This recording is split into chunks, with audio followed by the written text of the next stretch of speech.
Hello everyone! Mayong adlaw mga higala, I'm Mitch and for today, I will be making...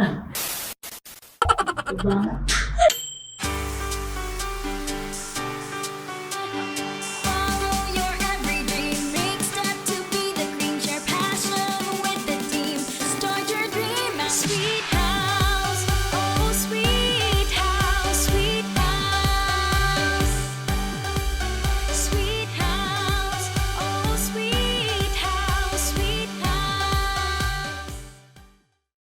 Hello everyone! Mayong adlaw mga higala, I'm Mitch and for today, I will be making French macaron.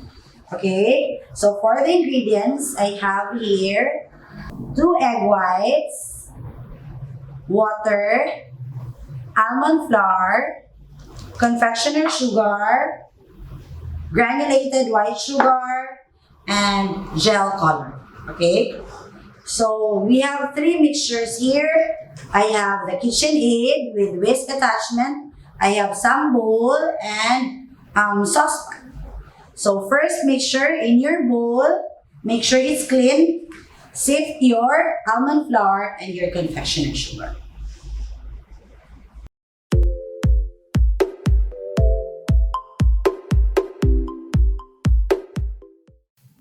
You need to sift the almond flour together with your confectioner sugar para ma-sure mo na walang mga buo-buo. Okay? Lagay mo sa gitna. Okay?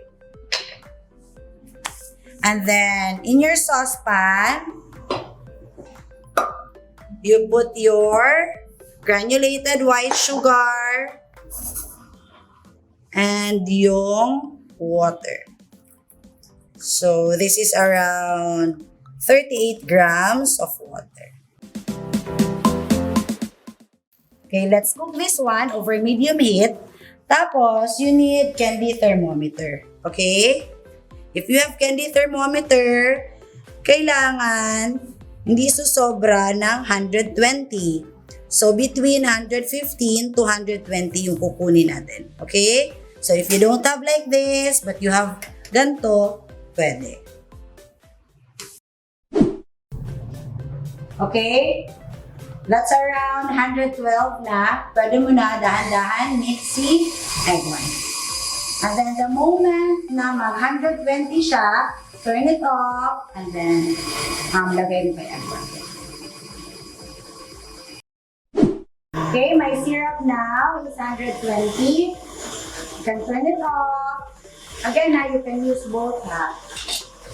Tapos, tamang-tama na soft stick na rin.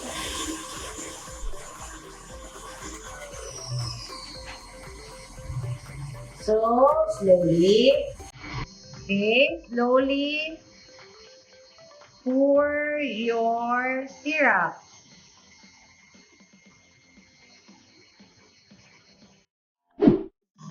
Okay, so just until medium stiff, pwede na to.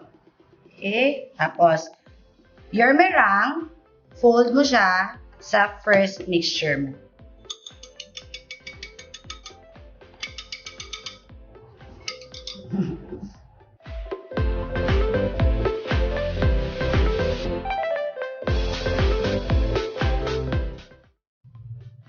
Okay, then slowly fold this one just until ma-incorporate mo siya lahat. Okay, yung dry sa meringue.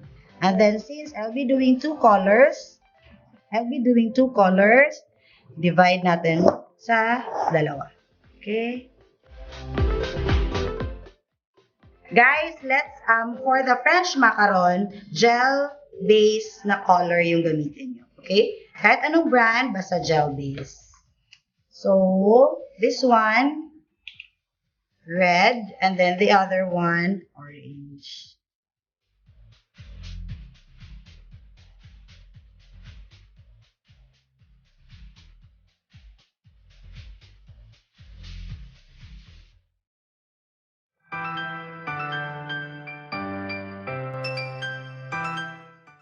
Okay, so for this, kailangan hindi mo siya ma-overfold, hindi rin pwedeng under. Okay? kailangan tamang-tama lang. So, you check if maganda yung flow but not too runny. Okay?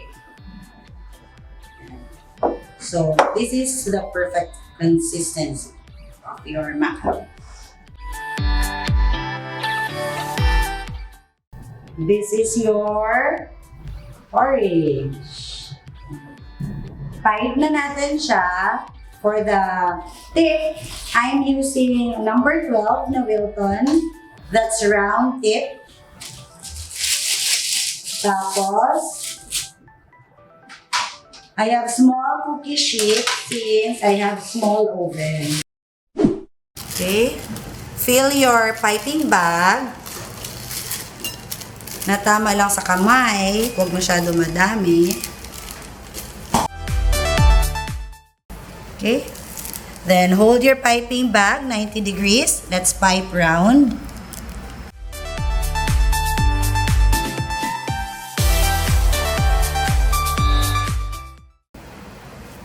After this, tap mo siya konti para mawala yung mga bubbles and mas smooth yung top.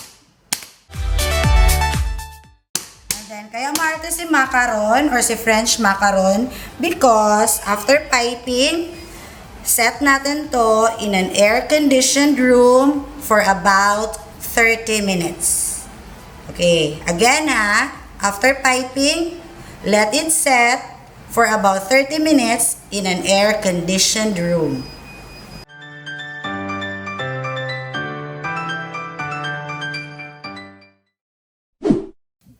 After 30 minutes, you check your French macaron. See? Parang may skin na siya on top. Okay? So, let's bake this one around 10 minutes. Okay? And then, how to check if it's done? Diba? Nag-fit na siya. Try to touch. Malambot pa. Diba? So, kulang pa yan. So, another 3 minutes. Para around, ano na siya? Magto-12 na. Okay? Okay? So, your French macaron is done around 12 minutes. Okay? Dito sa small oven. So, for the filling, you can use ready-made na mga ganache or buttercream filling. For one recipe, by the way, guys, that's around mga 40 to 45 pairs of French macaron. Depende sa laki ng macaron na gagawin mo. Okay? So, this is your French macaron shell. It will last around mga 15 days na nasa room temp lang siya na walang filling. But the moment you put filling, you need to chill it na. Okay? So, you treat your French macaron na kagaya ng mga merang desserts nyo. Okay? So, this is what we call fit. Okay? So, this is your French macaron. Same yan siya sa ibang merang desserts nyo.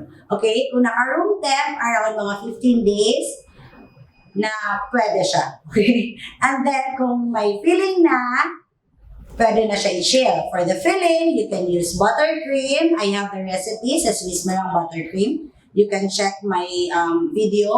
Or if you want ganache, I have recipe also for the ganache. Okay? And then, do not forget, for the ingredients, sa taga Misamis Oriental or Cagayan de Oro, we have our Sweet House baking store here in Cagayan. And we also have small branch in Balingasan. And also sa taga Palawan, we have Sweet House Palawan sa taga Luzon. And for Cebu, yan, my friend ako dyan, Caro and Marie Cebu, kay Chef Rose.